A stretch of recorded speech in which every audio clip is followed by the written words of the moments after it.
right over here. It's a good spot to do. Oh, hello. My friend Rob wants me to go on a roller coaster ride with him. You know, roller coasters? Way up high. Rob says jumping off this stool will help me get ready. You imagine that you're going over the high end of a roller coaster. Well, it's not my kind of excitement, I'm afraid. But Rob really wants me to go with him. I like Rob, but I don't always like doing the kind of things that Rob likes to do. I guess we're like Emily and Carla, the cool cabin cruiser. Ah, yes, Carla.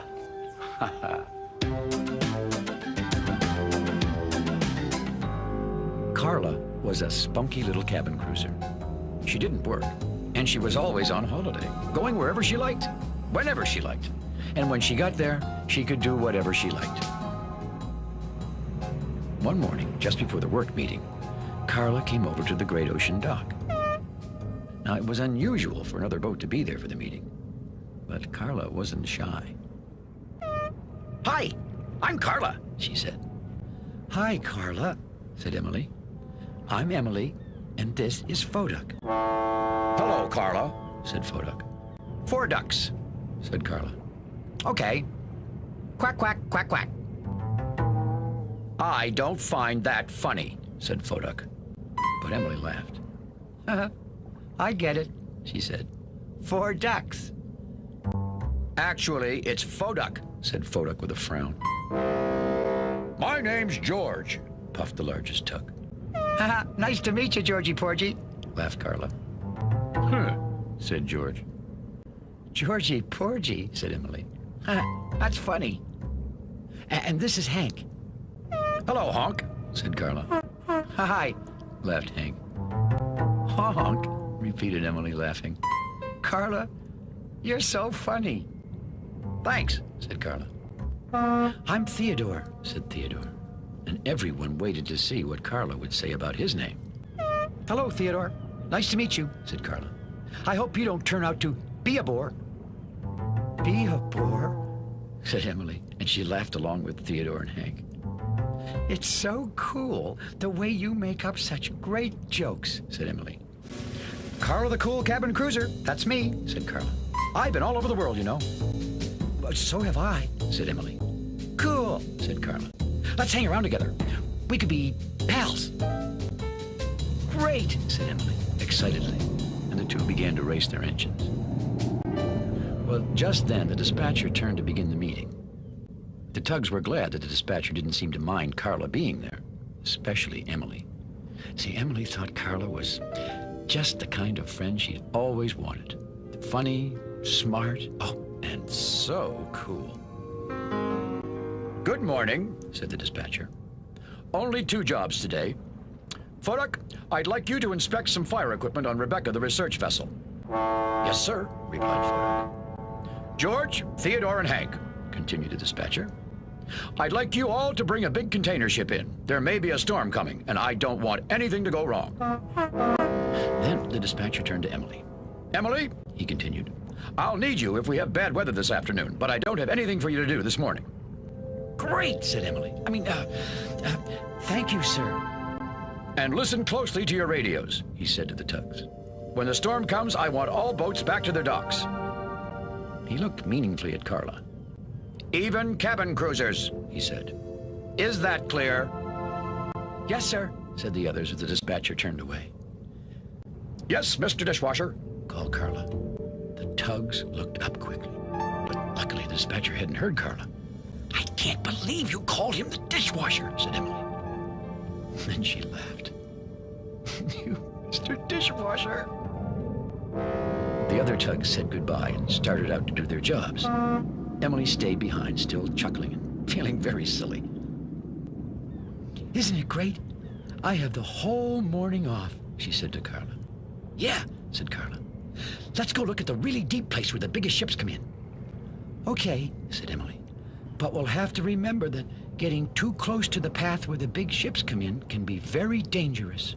"Oh, I know," said Carla. "But it'll be exciting." Well, when they arrived at the deepest part of the harbor, they stopped. In the distance, they could see George, Theodore, and Hank getting ready to bring the big container ship in. Now, the big ships have one path to come into the harbor on, and they can't steer away from it, or even slow down if another boat gets in their way. And that path is marked with a row of marker buoys on either side. "Cool," said Carla. "Let's cross over to the other side." "Oh, we're not allowed to cross in front of a ship that's coming in," said Emily. "Oh, come on," said Carla. "She's so far away." And with that, Carla scooted right across the path.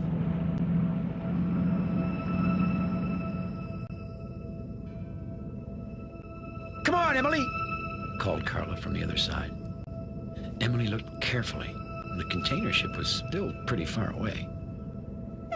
"Are you a scaredy cat or what?" yelled Carla. Now, Emily knew that she shouldn't cross that path, but she really wanted to be Carla's friend, and she figured that, well, it was time to do it safely. So, with one last look, she darted across.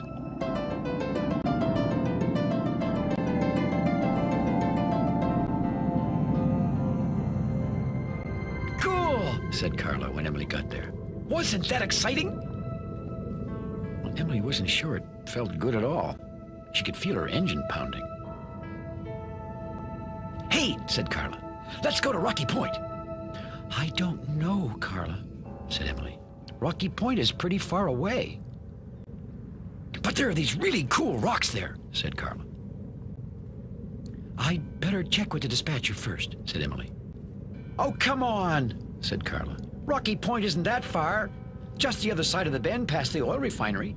And if we go now, we can cut in front of the container ship again." Emily looked along the path to the container ship. The ship was a lot closer now.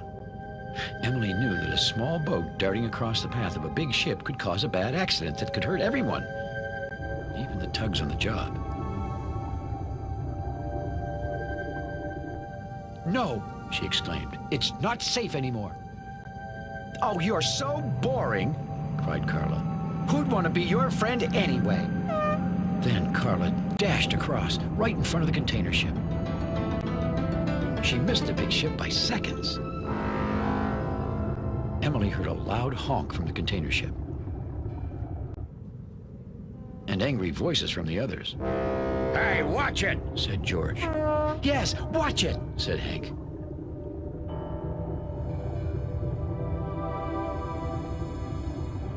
She called me boring.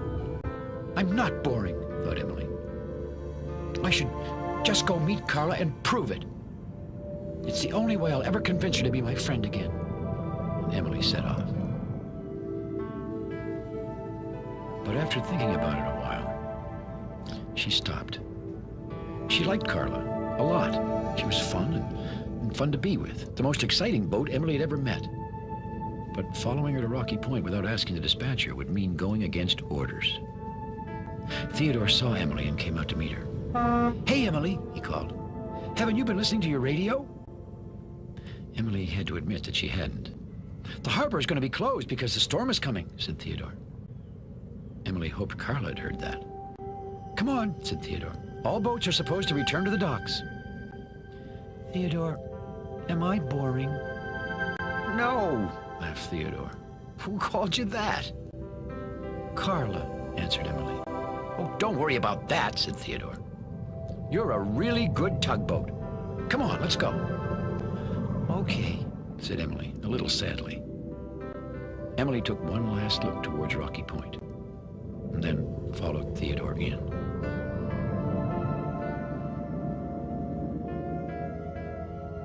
The tugs started getting ready for the storm, making sure that everything was tied down. "I hope we see some interesting lightning," said Fodak. "What I like best is the thunder," said Hank. "Are you looking forward to the storm, Emily?" asked Theodore. "Not really," said Emily. "Storms are boring. Boring like me." Well, that didn't sound like Emily at all. The tugs knew that something must be bothering her. But before they could say anything, the dispatcher turned to them. "Carla, the cabin cruiser, is missing," he announced. "She wanted me to go with her to Rocky Point," said Emily. "Maybe she's run into some kind of trouble near there." "You and Theodore go down there right away and look for her before the storm comes," said the dispatcher. Yes, sir, said Emily, and off they went. Well, when the tugs arrived at Rocky Point, there was no sign of Carla. Well, where can she be? Asked Theodore. I don't know, said Emily, but feel that wind. Storm is getting closer. Then, just as they were leaving Rocky Point, Theodore happened to look out to the ocean. Hey, that looks like Carla, he exclaimed. What's she doing way out there? I don't know, said Emily. There's no place for a boat like her in a storm. And the two tugs chugged straight out to the open water. Theodore was nervous and a little excited to be so close to the wide open ocean, especially in a storm. Emily chugged determinedly right up to Carla. What are you doing out here? Emily called. Didn't you hear the radio warnings? I did, answered Carla. She sounded scared. And I left Rocky Point right away, but then I wasn't sure which way to turn. Well, come on, said Emily. I can't move, said Carla. Why not? Asked Theodore. I'm afraid of the storm, replied Carla. At that very moment, there was a big crack of thunder from somewhere behind the tugs. Oh, said Carla. Didn't you hear that? Aren't you scared too? Sure, sometimes, said Theodore, but we just know that, well, we have to be extra careful around dangerous things. Then Emily had an idea. Carla, she said, hold onto our tow ropes. We'll pull you to safety. Are you sure you can? Asked Carla nervously. Of course we can, said Emily. We're tugboats. Pulling boats is what we do best. As soon as Carla felt the strong, solid tug of the two tow ropes, well, she felt a lot better. Wow, she said. Cool. Tugboats really are cool. Thank you, said Emily. You're still pretty cool yourself. Carla laughed. She sounded much more like her old self. Oh, I'm not cool, she said. I'm cold. Let's go home, pal. Okay, pal, said Emily with a big smile. Well, Carla never laughed at the rules again, or at the good work the tugs do. Do you think I should really go on a roller coaster ride with my friend Rob? Huh? I'll try practicing one more time, okay? Just one more. 1, 2, 3. You know what it is? I just don't want to go on a roller coaster ride. Rob's going to have to go without me. I could invite him over for some tea and sea biscuits, though, afterward. Yeah, that's what I'll do. Well, thanks for visiting here in the Big Harbor, and we'll see you all again next time. So long. But I know what I can use this stool for. Dusting. It's very dusty up there. I'll get a little bit of cleaning until Rob comes. He's a tugboat and a friendly tugboat too. A friendly tugboat too. Oh, Theodore likes to do the things that friendly tugboats do. Pushing and a pulling in the great big harbor, in the great big world is so much fun. So many brand new things to discover. Waking with the sun, gotta get the job done. Oh, Theodore and Emily, Voda, Hank and George, and the harbor master too.